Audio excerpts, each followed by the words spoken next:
When I was younger, the internet didn't exist. I got my first mobile phone when I was 18 years old.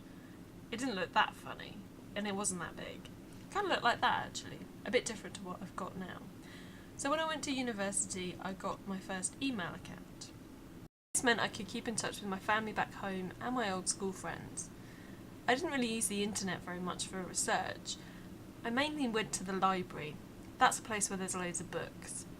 It was around this time I got a Yahoo email address. Then I graduated and I got a job. So I worked in a pretty dull office. So I got another email address for my work. This enabled me to keep in touch with my family, my old school friends, my uni friends, and also communicate with my new office colleagues. Then I got a Hotmail account so I could use MSN to talk to my work friends privately about the cute boy in IT. So by now I was earning a lot of money, so I started to go out. Music was my thing, so I went to a lot of gigs. I saw a band I really liked, so I used the internet to find out about them, and I joined their music forum.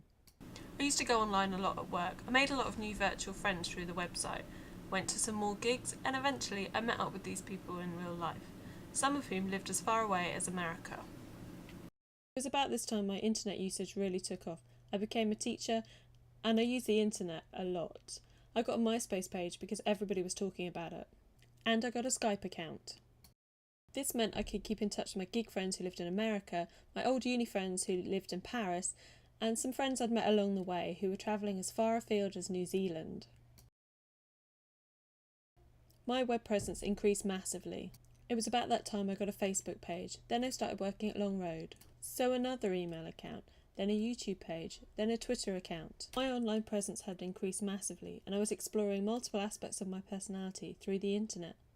My MySpace, Twitter and YouTube channel didn't have any particular restrictions on them, because I used them mostly in my capacity as a media studies teacher.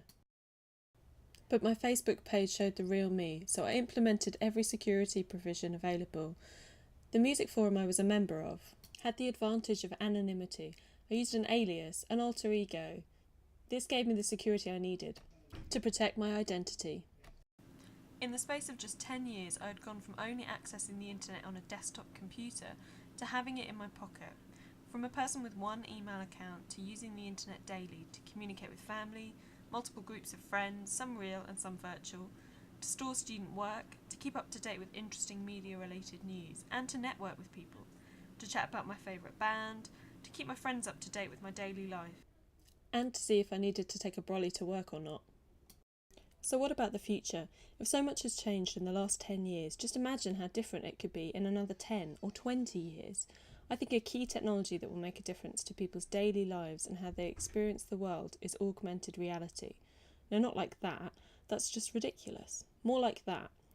Just look at Google Maps. People are photographing and mapping every inch of the world. And with devices like the iPhone converging all of this technology together and giving you the applications to access it, then the world suddenly opens up to you in a very different way. This has been me in the online age.